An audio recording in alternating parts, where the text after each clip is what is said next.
Headphone emoji. You're listening to the greatest audiobooks. Today's feature presentation: The Adventures of Sherlock Holmes. Written by Sir Arthur Conan Doyle. First published in 1892, this timeless collection includes 12 of the most iconic cases of the legendary detective Sherlock Holmes, as recorded by his ever-faithful companion, Dr. John Watson.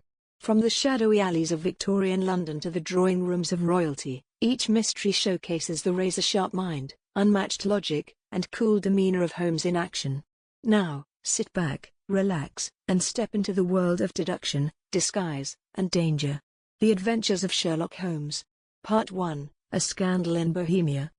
A Scandal in Bohemia. 1. To Sherlock Holmes she is always the woman. I have seldom heard him mention her under any other name. In his eyes she eclipses and predominates the whole of her sex. It was not that he felt any emotion akin to love for Irene Adler. All emotions, and that one particularly, were abhorrent to his cold, precise but admirably balanced mind. He was, I take it, the most perfect reasoning and observing machine that the world has seen, but as a lover he would have placed himself in a false position. He never spoke of the softer passions, save with a jibe and a sneer. They were admirable things for the observer, excellent for drawing the veil from men's motives and actions. But for the trained reasoner to admit such intrusions into his own delicate and finely adjusted temperament was to introduce a distracting factor which might throw a doubt upon all his mental results. Grit in a sensitive instrument, or a crack in one of his own high-power lenses, would not be more disturbing than a strong emotion in a nature such as his. And yet there was but one woman to him, and that woman was the late Irene Adler, of dubious and questionable memory. I had seen little of Holmes lately. My marriage had drifted us away from each other. My own complete happiness, and the home-centered interests which rise up around the man who first finds himself master of his own establishment, were sufficient to absorb all my attention, while Holmes, who loathed every form of society with his whole Bohemian soul, remained in our lodgings in Baker Street, buried among his old books, and alternating from week to week between cocaine and ambition, the drowsiness of the drug, and the fierce energy of his own keen nature. He was still, as ever, deeply attracted by the study of crime, and occupied his immense faculties and extraordinary powers of observation in following out those clues, and clearing up those mysteries which had been abandoned as hopeless by the official police. From time to time I heard some vague account of his doings, of his summons to Odessa in the case of the Trepoff murder, of his clearing up of the singular tragedy of the Atkinson brothers at Trincomalee, and finally of the mission which he had accomplished so delicately and successfully for the reigning family of Holland. Beyond these signs of his activity, however, which I merely shared with all the readers of the daily press, I knew little of my former friend and companion. One night, it was on the 20th of March, 1888, I was returning from a journey to a patient, for I had now returned to civil practice, when my way led me through Baker Street. As I passed the well-remembered door, which must always be associated in my mind with my wooing, and with the dark incidents of the study in scarlet, I was seized with a keen desire to see Holmes again, and to know how he was employing his extraordinary powers. His rooms were brilliantly lit, and, even as I looked up, I saw his tall, spare figure pass twice in a dark silhouette against the blind. He was pacing the room swiftly, eagerly, with his head sunk upon his chest and his hands clasped behind him. To me, who knew his every mood and habit, his attitude and manner told their own story. He was at work again. He had risen out of his drug-created dreams and was hot upon the scent of some new problem. I rang the bell and was shown up to the chamber which had formerly been in part my own. His manner was not effusive. It seldom was, but he was glad, I think, to see me. With hardly a word spoken, but with a kindly eye, he waved me to an armchair, threw across his case of cigars, and indicated a spirit case and a gasogene in the corner. Then he stood before the fire and looked me over in his singular introspective fashion. "Wedlock suits you," he remarked. "I think, Watson, that you have put on 7.5 pounds since I saw you." 7. I answered. "Indeed, I should have thought a little more. Just a trifle more, I fancy, Watson. And in practice again, I observe. You did not tell me that you intended to go into harness." "Then, how do you know?" "I see it, I deduce it." "How do I know that you have been getting yourself very wet lately, and that you have a most clumsy and careless servant girl?" "My dear Holmes," said I, "this is too much. You would certainly have been burned, had you lived a few centuries ago. It is true that I had a country walk on Thursday and came home in a dreadful mess, but as I have changed my clothes I can't imagine how you deduce it. As to Mary Jane, she is incorrigible, and my wife has given her notice, but there, again, I fail to see how you work it out." He chuckled to himself and rubbed his long, nervous hands together. "It is simplicity itself," said he. "My eyes tell me that on the inside of your left shoe, just where the firelight strikes it, the leather is scored by 6 almost parallel cuts. Obviously they have been caused by someone who has very carelessly scraped round the edges of the sole in order to remove crusted mud from it. Hence, you see, my double deduction that you had been out in vile weather, and that you had a particularly malignant boot-slitting specimen of the London slavey.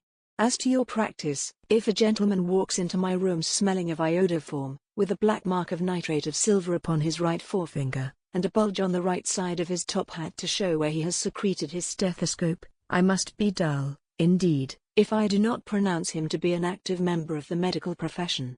I could not help laughing at the ease with which he explained his process of deduction.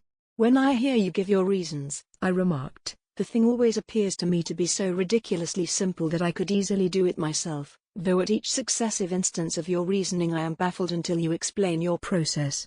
And yet I believe that my eyes are as good as yours." "Quite so," he answered, lighting a cigarette, and throwing himself down into an armchair. "You see, but you do not observe.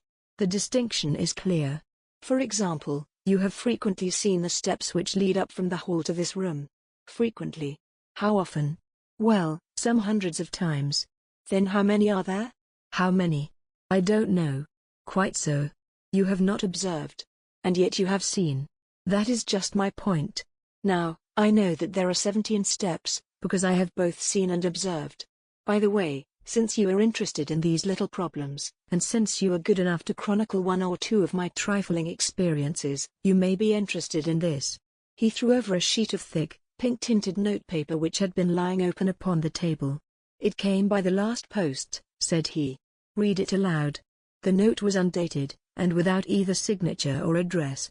"There will call upon you tonight, at 7:45, it said, "a gentleman who desires to consult you upon a matter of the very deepest moment. Your recent services to one of the royal houses of Europe have shown that you are one who may safely be trusted with matters which are of an importance which can hardly be exaggerated. This account of you we have from all quarters received. Be in your chamber then at that hour, and do not take it amiss if your visitor wear a mask." "This is indeed a mystery," I remarked. "What do you imagine that it means?" "I have no data yet." "It is a capital mistake to theorize before one has data. Insensibly one begins to twist facts to suit theories, instead of theories to suit facts." "But the note itself. What do you deduce from it?" "I carefully examined the writing, and the paper upon which it was written." "The man who wrote it was presumably well-to-do," I remarked, endeavoring to imitate my companion's processes. "Such paper could not be bought under £0.50 a packet. It is peculiarly strung and stiff." "Peculiar, that is the very word," said Holmes. "It is not an English paper at all." "Hold it up to the light." I did so, and saw a large E with a small g, a P, and a large G with a small t woven into the texture of the paper. "What do you make of that?" asked Holmes. "The name of the maker, no doubt, or his monogram, rather." "Not at all. The G with the small t stands for Gesellschaft, which is the German for company. It is a customary contraction like Arco. P, of course, stands for papier. Now for the egg. Let us glance at our Continental Gazetteer." He took down a heavy brown volume from his shelves. "Eglo, Eglinitz, here we are, Egria. It is in a German-speaking country, in Bohemia, not far from Carlsbad. Remarkable as being the scene of the death of Wallenstein, and for its numerous glass factories and paper mills. Ha, ha, my boy, what do you make of that?" His eyes sparkled, and he sent up a great blue triumphant cloud from his cigarette. "The paper was made in Bohemia," I said. "Precisely. And the man who wrote the note is a German. Do you note the peculiar construction of the sentence, 'This account of you we have from all quarters received'? A Frenchman or Russian could not have written that. It is the German who is so uncourteous to his verbs. It only remains, therefore, to discover what is wanted by this German who writes upon Bohemian paper and prefers wearing a mask to showing his face. And here he comes, if I am not mistaken, to resolve all our doubts." As he spoke there was the sharp sound of horses' hoofs and grating wheels against the curb, followed by a sharp pull at the bell. Holmes whistled. "A pair, by the sound," said he. "Yes," he continued, glancing out of the window. "A nice little brougham and a pair of beauties. 150 guineas apiece. There's money in this case, Watson, if there is nothing else. I think that I had better go, Holmes." "Not a bit, Doctor. Stay where you are. I am lost without my Boswell. And this promises to be interesting. It would be a pity to miss it. But your client?" "Never mind him. I may want your help, and so may he. Here he comes. Sit down in that armchair, Doctor, and give us your best attention." A slow and heavy step, which had been heard upon the stairs and in the passage, paused immediately outside the door. Then there was a loud and authoritative tap. "Come in," said Holmes. A man entered who could hardly have been less than 6 feet 6 inches in height, with the chest and limbs of a Hercules. His dress was rich with a richness which would, in England, be looked upon as akin to bad taste. Heavy bands of astrakhan were slashed across the sleeves and fronts of his double-breasted coat, while the deep blue cloak which was thrown over his shoulders was lined with flame-colored silk and secured at the neck with a brooch which consisted of a single flaming beryl. Boots which extended halfway up his calves, and which were trimmed at the tops with rich brown fur, completed the impression of barbaric opulence which was suggested by his whole appearance. He carried a broad-brimmed hat in his hand, while he wore across the upper part of his face, extending down past the cheekbones, a black visored mask, which he had apparently adjusted that very moment, for his hand was still raised to it as he entered. From the lower part of the face he appeared to be a man of strong character, with a thick, hanging lip, and a long, straight chin suggestive of resolution pushed to the length of obstinacy. "You had my note?" he asked with a deep harsh voice and a strongly marked German accent. "I told you that I would call." He looked from one to the other of us, as if uncertain which to address. "Pray take a seat," said Holmes. "This is my friend and colleague, Dr. Watson, who is occasionally good enough to help me in my cases. Whom have I the honor to address?" "You may address me as the Count von Krom, a Bohemian nobleman. I understand that this gentleman, your friend, is a man of honor and discretion, whom I may trust with a matter of the most extreme importance. If not, I should much prefer to communicate with you alone." I rose to go, but Holmes caught me by the wrist and pushed me back into my chair. "It is both, or none," said he. "You may say before this gentleman anything which you may say to me." The Count shrugged his broad shoulders. "Then I must begin," said he, "by binding you both to absolute secrecy for 2 years. At the end of that time the matter will be of no importance. At present it is not too much to say that it is of such weight it may have an influence upon European history." "I promise," said Holmes. "And I." "You will excuse this mask," continued our strange visitor. "The august person who employs me wishes his agent to be unknown to you, and I may confess at once that the title by which I have just called myself is not exactly my own." "I was aware of it," said Holmes dryly. "The circumstances are of great delicacy, and every precaution has to be taken to quench what might grow to be an immense scandal and seriously compromise one of the reigning families of Europe. To speak plainly, the matter implicates the great house of Ormstein, hereditary kings of Bohemia." "I was also aware of that," murmured Holmes, settling himself down in his armchair and closing his eyes. Our visitor glanced with some apparent surprise at the languid, lounging figure of the man who had been no doubt depicted to him as the most incisive reasoner and most energetic agent in Europe. Holmes slowly reopened his eyes and looked impatiently at his gigantic client. "If your Majesty would condescend to state your case," he remarked, "I should be better able to advise you." The man sprang from his chair and paced up and down the room in uncontrollable agitation. Then, with a gesture of desperation, he tore the mask from his face and hurled it upon the ground. "You are right," he cried. "I am the king. Why should I attempt to conceal it?" "Why, indeed?" murmured Holmes. "Your Majesty had not spoken before I was aware that I was addressing Wilhelm Gottsreich Sigismund von Ormstein, Grand Duke of Cassel-Felstein, and hereditary King of Bohemia. But you can understand," said our strange visitor, sitting down once more and passing his hand over his high white forehead, "you can understand that I am not accustomed to doing such business in my own person. Yet the matter was so delicate that I could not confide it to an agent without putting myself in his power. I have come incognito from Prague for the purpose of consulting you." Then, "Pray consult," said Holmes, shutting his eyes once more. "The facts are briefly these. Some 5 years ago, during a lengthy visit to Warsaw, I made the acquaintance of the well-known adventuress, Irene Adler. The name is no doubt familiar to you. Kindly look her up in my index, Doctor," murmured Holmes without opening his eyes. For many years he had adopted a system of docketing all paragraphs concerning men and things, so that it was difficult to name a subject or a person on which he could not at once furnish information. In this case I found her biography sandwiched in between that of a Hebrew rabbi and that of a staff commander who had written a monograph upon the deep-sea fishes. "Let me see," said Holmes. Born in New Jersey in the year 1858.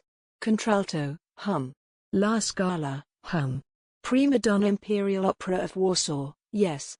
Retired from operatic stage, Living in London, quite so.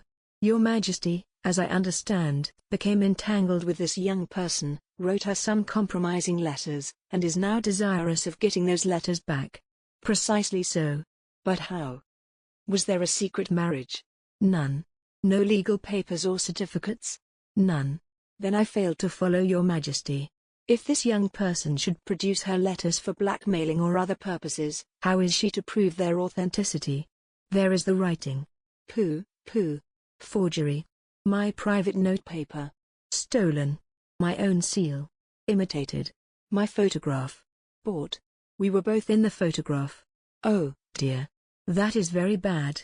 Your Majesty has indeed committed an indiscretion. I was mad, insane. You have compromised yourself seriously. I was only Crown Prince then. I was young. I am but 30 now. It must be recovered. We have tried and failed. Your Majesty must pay. It must be bought.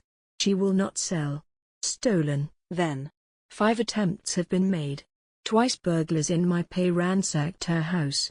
Once we diverted her luggage when she traveled. Twice she has been waylaid. There has been no result. No sign of it? Absolutely none. Holmes laughed. "It is quite a pretty little problem," said he. "But a very serious one to me," returned the king reproachfully. "Very, indeed. And what does she propose to do with the photograph?" "To ruin me." "But how?" "I am about to be married." "So I have heard. To Clotilde Lothman von Saxe-Meiningen, second daughter of the King of Scandinavia. You may know the strict principles of her family. She is herself the very soul of delicacy. A shadow of a doubt as to my conduct would bring the matter to an end." "And Irene Adler?" "Threatens to send them the photograph. And she will do it. I know that she will do it. You do not know her, but she has a soul of steel. She has the face of the most beautiful of women, and the mind of the most resolute of men. Rather than I should marry another woman, there are no lengths to which she would not go, none." "You are sure that she has not sent it yet?" "I am sure." "And why?" "Because she has said that she would send it on the day when the betrothal was publicly proclaimed. That will be next Monday." "Oh, then we have 3 days yet," said Holmes with a yawn. "That is very fortunate, as I have 1 or 2 matters of importance to look into just at present. Your Majesty will, of course, stay in London for the present?" "Certainly." "You will find me at the Langham under the name of the Count von Krom. Then I shall drop you a line to let you know how we progress." "Pray do so. I shall be all anxiety." "Then, as to money? You have carte blanche." "Absolutely.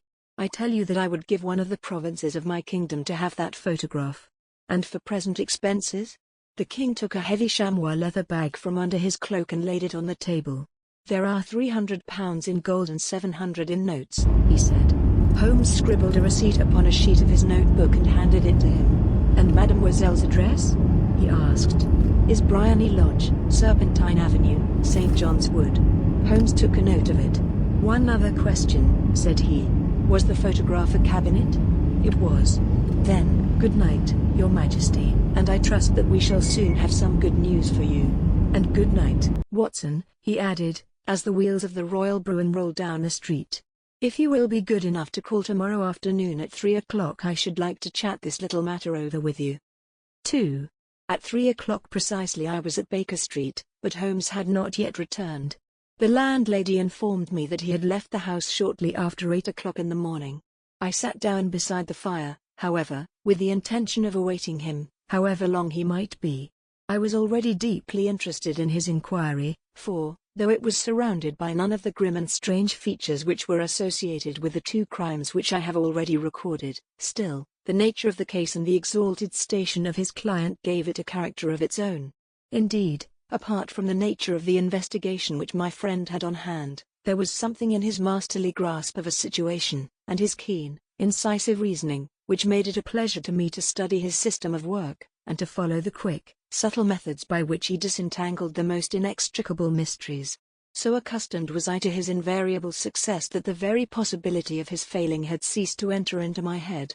It was close upon 4 before the door opened, and a drunken-looking groom, ill-kempt and side-whiskered, with an inflamed face and disreputable clothes, walked into the room. Accustomed as I was to my friend's amazing powers in the use of disguises, I had to look 3 times before I was certain that it was indeed he. With a nod he vanished into the bedroom, whence he emerged in 5 minutes tweed-suited and respectable, as of old. Putting his hands into his pockets, he stretched out his legs in front of the fire and laughed heartily for some minutes. "Well, really," he cried, and then he choked and laughed again until he was obliged to lie back, limp and helpless, in the chair. "What is it? It's quite too funny. I am sure you could never guess how I employed my morning, or what I ended by doing. I can't imagine. I suppose that you have been watching the habits, and perhaps the house, of Miss Irene Adler." "Quite so, but the sequel was rather unusual. I will tell you, however. I left the house a little after 8 o'clock this morning in the character of a groom out of work. There is a wonderful sympathy and freemasonry among horsey men. Be one of them, and you will know all that there is to know. I soon found Briony Lodge. It is a bijou villa, with a garden at the back, but built out in front right up to the road, 2 stories. Chubb lock to the door. Large sitting room on the right side, well furnished, with long windows almost to the floor, and those preposterous English window fasteners which a child could open. Behind there was nothing remarkable, save that the passage window could be reached from the top of the coach house. I walked round it and examined it closely from every point of view, but without noting anything else of interest. I then lounged down the street and found, as I expected, that there was a mews in a lane which runs down by one wall of the garden. I lent the ostlers a hand in rubbing down their horses, and received in exchange 2d, a glass of half and half, 2 fills of shag tobacco, and as much information as I could desire about Miss Adler, to say nothing of half a dozen other people in the neighborhood in whom I was not in the least interested, but whose biographies I was compelled to listen to. "And what of Irene Adler?" I asked. "Oh, she has turned all the men's heads down in that part. She is the daintiest thing under a bonnet on this planet. So say the Serpentine Mews, to a man. She lives quietly, sings at concerts, drives out at 5 every day, and returns at 7 sharp for dinner. Seldom goes out at other times, except when she sings. Has only 1 male visitor, but a good deal of him. He is dark, handsome, and dashing, never calls less than once a day, and often twice. He is a Mr. Godfrey Norton, of the Inner Temple. See the advantages of a cabman as a confidant." They had driven him home a dozen times from Serpentine Mews, and knew all about him. When I had listened to all they had to tell, I began to walk up and down near Briony Lodge once more, and to think over my plan of campaign. This Godfrey Norton was evidently an important factor in the matter. He was a lawyer. That sounded ominous. What was the relation between them, and what the object of his repeated visits? Was she his client, his friend, or his mistress? If the former, she had probably transferred the photograph to his keeping. If the latter, it was less likely. On the issue of this question depended whether I should continue my work at Briony Lodge, or turn my attention to the gentleman's chambers in the Temple. It was a delicate point, and it widened the field of my inquiry. I fear that I bore you with these details, but I have to let you see my little difficulties, if you are to understand the situation. "I am following you closely," I answered. I was still balancing the matter in my mind when a hansom cab drove up to Briony Lodge, and a gentleman sprang out. He was a remarkably handsome man, dark, aquiline, and moustached, evidently the man of whom I had heard. He appeared to be in a great hurry, shouted to the cabman to wait, and brushed past the maid who opened the door with the air of a man who was thoroughly at home. He was in the house about half an hour, and I could catch glimpses of him in the windows of the sitting room, pacing up and down, talking excitedly, and waving his arms. Of her I could see nothing. Presently he emerged, looking even more flurried than before. As he stepped up to the cab, He pulled a gold watch from his pocket and looked at it earnestly. "Drive like the devil," he shouted, "first to Gross and Hankey's in Regent Street, and then to the Church of St. Monica in the Edgware Road. Half a guinea if you do it in 20 minutes. Away they went, and I was just wondering whether I should not do well to follow them when up the lane came a neat little landau, the coachman with his coat only half buttoned, and his tie under his ear, while all the tags of his harness were sticking out of the buckles. It hadn't pulled up before she shot out of the hall door and into it. I only caught a glimpse of her at the moment, but she was a lovely woman, with a face that a man might die for. "The Church of St. Monica, John," she cried, "and half a sovereign if you reach it in 20 minutes.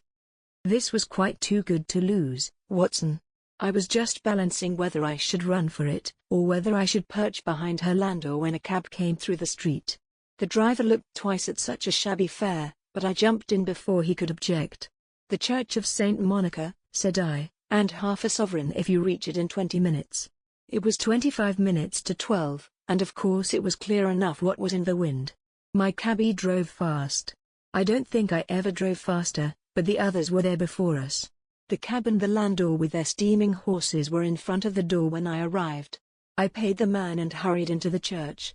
There was not a soul there save the two whom I had followed and a surpliced clergyman, who seemed to be expostulating with them.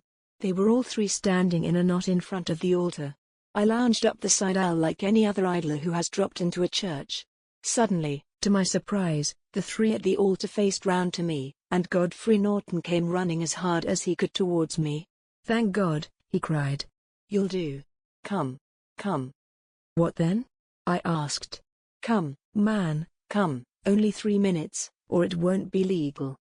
I was half dragged up to the altar, and before I knew where I was I found myself mumbling responses which were whispered in my ear, and vouching for things of which I knew nothing, and generally assisting in the secure tying up of Irene Adler, spinster, to Godfrey Norton, bachelor. It was all done in an instant, and there was the gentleman thanking me on the one side and the lady on the other, while the clergyman beamed on me in front. It was the most preposterous position in which I ever found myself in my life, and it was the thought of it that started me laughing just now.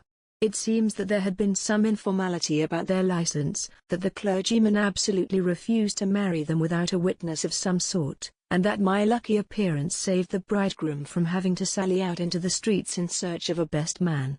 The bride gave me a sovereign, and I mean to wear it on my watch chain in memory of the occasion. "This is a very unexpected turn of affairs," said I, "and what then?" Well, I found my plans very seriously menaced. It looked as if the pair might take an immediate departure, and so necessitate very prompt and energetic measures on my part. At the church door, however, they separated, he driving back to the temple, and she to her own house. "I shall drive out in the park at 5 as usual," she said as she left him. I heard no more. They drove away in different directions, and I went off to make my own arrangements. "Which are?" "Some cold beef and a glass of beer," he answered, ringing the bell. "I have been too busy to think of food, and I am likely to be busier still this evening. By the way, Doctor, I shall want your cooperation." "I shall be delighted. You don't mind breaking the law?" "Not in the least." "Nor running a chance of arrest?" "Not in a good cause." "Oh, the cause is excellent. Then I am your man. I was sure that I might rely on you. But what is it you wish?" "When Mrs. Turner has brought in the tray I will make it clear to you." "Now," he said as he turned hungrily on the simple fare that our landlady had provided, "I must discuss it while I eat, for I have not much time. It is nearly 5 now. In 2 hours we must be on the scene of action. Miss Irene, or Madam, rather, returns from her drive at 7. We must be at Briony Lodge to meet her. And what then? You must leave that to me. I have already arranged what is to occur. There is only one point on which I must insist. You must not interfere, come what may. You understand? I am to be neutral, to do nothing whatever. There will probably be some small unpleasantness. Do not join in it. It will end in my being conveyed into the house. 4 or 5 minutes afterwards the sitting-room window will open. You are to station yourself close to that open window." "Yes." "You are to watch me, for I will be visible to you." "Yes." "And when I raise my hand, so, you will throw into the room what I give you to throw, and will, at the same time, raise the cry of fire. You quite follow me?" "Entirely." "It is nothing very formidable," he said, taking a long cigar-shaped roll from his pocket. It is an ordinary plumber's smoke rocket, fitted with a cap at either end to make it self-lighting. Your task is confined to that. When you raise your cry of fire, it will be taken up by quite a number of people. You may then walk to the end of the street, and I will rejoin you in 10 minutes. I hope that I have made myself clear. I am to remain neutral, to get near the window, to watch you, and at the signal to throw in this object, then to raise the cry of fire, and to wait you at the corner of the street. Precisely. Then you may entirely rely on me. That is excellent. I think, perhaps, it is almost time that I prepare for the new role I have to play. He disappeared into his bedroom and returned in a few minutes in the character of an amiable and simple-minded nonconformist clergyman. His broad black hat, his baggy trousers, his white tie, his sympathetic smile, and general look of peering and benevolent curiosity was such as Mr. John Hare alone could have equalled. It was not merely that Holmes changed his costume. His expression, his manner, his very soul seemed to vary with every fresh part that he assumed. The stage lost a fine actor, even as science lost an acute reasoner, when he became a specialist in crime. It was 6:15 when we left Baker Street, and it still wanted 10 minutes to the hour when we found ourselves in Serpentine Avenue. It was already dusk, and the lamps were just being lighted as we paced up and down in front of Briony Lodge, waiting for the coming of its occupant. The house was just such as I had pictured it from Sherlock Holmes' succinct description, but the locality appeared to be less private than I expected. On the contrary, for a small street in a quiet neighborhood, it was remarkably animated. There was a group of shabbily dressed men smoking and laughing in a corner, a scissors grinder with his wheel, 2 guardsmen who were flirting with a nurse girl, and several well-dressed young men who were lounging up and down with cigars in their mouths. "You see," remarked Holmes, as we paced to and fro in front of the house, "this marriage rather simplifies matters. The photograph becomes a double-edged weapon now. The chances are that she would be as averse to its being seen by Mr. Godfrey Norton, as our client is to its coming to the eyes of his princess. Now the question is, where are we to find the photograph? Where, indeed? It is most unlikely that she carries it about with her. It is cabinet size. Too large for easy concealment about a woman's dress. She knows that the king is capable of having her waylaid and searched. 2 attempts of the sort have already been made. We may take it, then, that she does not carry it about with her. Where, then? Her banker or her lawyer? There is that double possibility. But I am inclined to think neither. Women are naturally secretive, and they like to do their own secreting. Why should she hand it over to anyone else? She could trust her own guardianship, but she could not tell what indirect or political influence might be brought to bear upon a businessman. Besides, remember that she had resolved to use it within a few days. It must be where she can lay her hands upon it. It must be in her own house. But it has twice been burgled. Pshaw. They did not know how to look. But how will you look? I will not look. What then? I will get her to show me. But she will refuse. She will not be able to. But I hear the rumble of wheels. It is her carriage. Now carry out my orders to the letter. As he spoke, the gleam of the sidelights of a carriage came round the curve of the avenue. It was a smart little landau which rattled up to the door of Briony Lodge. As it pulled up, one of the loafing men at the corner dashed forward to open the door in the hope of earning a copper, but was elbowed away by another loafer, who had rushed up with the same intention. A fierce quarrel broke out, which was increased by the 2 guardsmen, who took sides with one of the loungers, and by the scissors grinder, who was equally hot upon the other side. A blow was struck, and in an instant the lady, who had stepped from her carriage, was the center of a little knot of flushed and struggling men, who struck savagely at each other with their fists and sticks. Holmes dashed into the crowd to protect the lady, but, just as he reached her, he gave a cry and dropped to the ground, with the blood running freely down his face. At his fall, the guardsmen took to their heels in one direction and the loungers in the other, while a number of better-dressed people, who had watched the scuffle without taking part in it, crowded in to help the lady and to attend to the injured man. Irene Adler, as I will still call her, had hurried up the steps, but she stood at the top with her superb figure outlined against the lights of the hall, looking back into the street. "Is the poor gentleman much hurt?" she asked. "He is dead," cried several voices. "No, no, there's life in him," shouted another. "But he'll be gone before you can get him to hospital." "He's a brave fellow," said a woman. "They would have had the lady's person watch if it hadn't been for him. They were a gang, And a rough one, too. Ah, he's breathing now. He can't lie in the street. May we bring him in, ma'am? Surely. Bring him into the sitting room. There is a comfortable sofa. This way, please. Slowly and solemnly he was borne into Bryony Lodge and laid out in the principal room, while I still observed the proceedings from my post by the window. The lamps had been lit, but the blinds had not been drawn, so that I could see Holmes as he lay upon the couch. I do not know whether he was seized with compunction at the moment for the part he was playing, but I know that I never felt more heartily ashamed of myself in my life than when I saw the beautiful creature against whom I was conspiring, or the grace and kindliness with which she waited upon the injured man. And yet it would be the blackest treachery to Holmes to draw back now from the part which he had entrusted to me. I hardened my heart, and took the smoke rocket from under my ulster. After all, I thought, we are not injuring her. We are but preventing her from injuring another. Holmes had sat up upon the couch, and I saw him motion like a man who is in need of air. A maid rushed across and threw open the window. At the same instant I saw him raise his hand, and at the signal I tossed my rocket into the room with a cry of fire. The word was no sooner out of my mouth than the whole crowd of spectators, well-dressed and ill, gentlemen, ostlers, and servant maids, joined in a general shriek of fire. Thick clouds of smoke curled through the room and out at the open window. I caught a glimpse of rushing figures, and a moment later the voice of Holmes from within assuring them that it was a false alarm.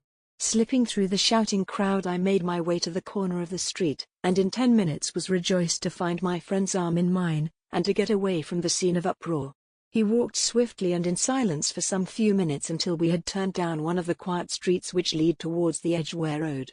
"You did it very nicely, Doctor," he remarked. "Nothing could have been better. It is all right. You have the photograph?" "I know where it is." "And how did you find out?" "She showed me, as I told you she would. I am still in the dark." "I do not wish to make a mystery," said he, laughing. "The matter was perfectly simple. You, of course, saw that everyone in the street was an accomplice. They were all engaged for the evening." "I guessed as much." "Then, when the row broke out, I had a little moist red paint in the palm of my hand. I rushed forward, fell down, clapped my hand to my face, and became a piteous spectacle. It is an old trick. That also I could fathom. Then they carried me in. She was bound to have me in. What else could she do? And into her sitting room, which was the very room which I suspected. It lay between that and her bedroom, and I was determined to see which. They laid me on a couch, I motioned for air, they were compelled to open the window, and you had your chance. How did that help you? It was all important. When a woman thinks that her house is on fire, her instinct is at once to rush to the thing which she values most. It is a perfectly overpowering impulse, and I have more than once taken advantage of it. In the case of the Darlington substitution scandal it was of use to me, and also in the Arnsworth Castle business. A married woman grabs at her baby, an unmarried one reaches for her jewel box. Now it was clear to me that Our Lady of today had nothing in the house more precious to her than what we are in quest of. She would rush to secure it. The alarm of fire was admirably done. The smoke and shouting were enough to shake nerves of steel. She responded beautifully. The photograph is in a recess behind a sliding panel just above the right bell pull. She was there in an instant, and I caught a glimpse of it as she half drew it out. When I cried out that it was a false alarm, she replaced it, glanced at the rocket, rushed from the room, and I have not seen her since. I rose, and, making my excuses, escaped from the house. I hesitated whether to attempt to secure the photograph at once, but the coachman had come in, and as he was watching me narrowly, it seemed safer to wait. A little over-precipitance may ruin all. "And now?" I asked. "Our quest is practically finished. I shall call with the king tomorrow, and with you, if you care to come with us. We will be shown into the sitting room to wait for the lady, but it is probable that when she comes she may find neither us nor the photograph. It might be a satisfaction to His Majesty to regain it with his own hands." "And when will you call?" "At 8 in the morning. She will not be up, so that we shall have a clear field. Besides, we must be prompt, for this marriage may mean a complete change in her life and habits. I must wire to the king without delay." We had reached Baker Street and had stopped at the door. He was searching his pockets for the key when someone passing said, "Good night, Mr. Sherlock Holmes." There were several people on the pavement at the time, but the greeting appeared to come from a slim youth in an ulster who had hurried by. "I've heard that voice before," said Holmes, staring down the dimly lit street. "Now, I wonder who the deuce that could have been." 3. I slept at Baker Street that night, and we were engaged upon our toast and coffee in the morning when the King of Bohemia rushed into the room. "You have really got it," he cried, grasping Sherlock Holmes by either shoulder and looking eagerly into his face. "Not yet. But you have hopes?" "I have hopes." "Then, come. I am all impatience to be gone. We must have a cab." "No, my brougham is waiting." "Then that will simplify matters." We descended and started off once more for Briony Lodge. "Irene Adler is married," remarked Holmes. "Married? When?" "Yesterday." "But to whom?" "To an English lawyer named Norton. But she could not love him." "I am in hopes that she does." "And why in hopes?" "Because it would spare your Majesty all fear of future annoyance. If the lady loves our husband, she does not love your Majesty. If she does not love your Majesty, there is no reason why she should interfere with your Majesty's plan." "It is true." "And yet, well, I wish she had been of my own station. What a queen she would have made." He relapsed into a moody silence, which was not broken until we drew up in Serpentine Avenue. The door of Briony Lodge was open, and an elderly woman stood upon the steps. She watched us with a sardonic eye as we stepped from the brougham. "Mr. Sherlock Holmes, I believe?" said she. "I am Mr. Holmes," answered my companion, looking at her with a questioning and rather startled gaze. "Indeed. My mistress told me that you were likely to call. She left this morning with her husband by the 5:15 train from Charing Cross for the Continent." "What?" Sherlock Holmes staggered back, white with chagrin and surprise. "Do you mean that she has left England?" "Never to return." "And the papers?" asked the king hoarsely. "All is lost." "We shall see." He pushed past the servant and rushed into the drawing room, followed by the king and myself. The furniture was scattered about in every direction, with dismantled shelves and open drawers, as if the lady had hurriedly ransacked them before her flight. Holmes rushed at the bell pull, tore back a small sliding shutter, and, plunging in his hand, pulled out a photograph and a letter. The photograph was of Irene Adler herself in evening dress. The letter was superscribed to Sherlock Holmes, Esquire, to be left till called for.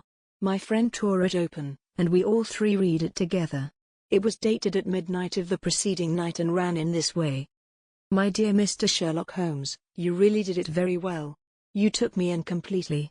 Until after the alarm of fire, I had not a suspicion. But then, when I found how I had betrayed myself, I began to think. I had been warned against you months ago. I had been told that, if the king employed an agent, it would certainly be you. And your address had been given me. Yet, with all this, you made me reveal what you wanted to know. Even after I became suspicious, I found it hard to think evil of such a dear, kind old clergyman. But, you know, I have been trained as an actress myself. Male costume is nothing new to me. I often take advantage of the freedom which it gives. I sent John, the coachman, to watch you, ran upstairs, got into my walking clothes, as I call them, and came down just as you departed. Well, I followed you to your door, and so made sure that I was really an object of interest to the celebrated Mr. Sherlock Holmes. Then I, rather imprudently, wished you good night, and started for the temple to see my husband. We both thought the best resource was flight, when pursued by so formidable an antagonist, so you will find the nest empty when you call tomorrow. As to the photograph, your client may rest in peace. I love and am loved by a better man than he. The king may do what he will without hindrance from one whom he has cruelly wronged. I keep it only to safeguard myself, and to preserve a weapon which will always secure me from any steps which he might take in the future. I leave a photograph which he might care to possess, and I remain, dear Mr. Sherlock Holmes, very truly yours, Irene Norton, née Adler.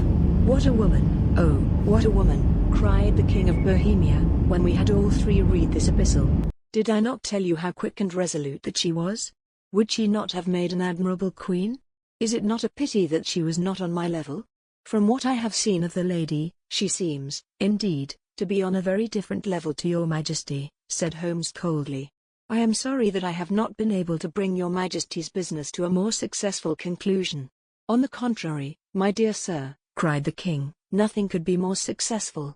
I know that her word is inviolate. The photograph is now as safe as if it were in the fire. I am glad to hear your Majesty say so. I am immensely indebted to you. Pray tell me in what way I can reward you. This ring." He slipped an emerald snake ring from his finger and held it out upon the palm of his hand. "Your Majesty has something which I should value even more highly," said Holmes. "You have but to name it." "This photograph." The king stared at him in amazement. "Irene's photograph," he cried. "Certainly, if you wish it." "I thank your Majesty. Then there is no more to be done in the matter. I have the honor to wish you a very good morning." He bowed, and, turning away without observing the hand which the king had stretched out to him, he set off in my company for his chambers. And that was how a great scandal threatened to affect the kingdom of Bohemia, and how the best plans of Mr. Sherlock Holmes were beaten by a woman's wit. He used to make merry over the cleverness of women, but I have not heard him do it of late. And when he speaks of Irene Adler, or when he refers to her photograph, it is always under the honorable title of the woman. And now, we continue our journey into the extraordinary world of Sherlock Holmes. This time, the puzzle begins not with scandal or nobility, but with the curious case of a red-headed pawnbroker and a mysterious league with no clear purpose. A baffling advertisement. A sudden job. And then, disappearance. Prepare yourself for part 2, The Red-Headed League. Bell emoji. If you enjoy classic stories brought to life, don't forget to like, subscribe, and hit the bell icon for more timeless tales on the greatest audiobooks.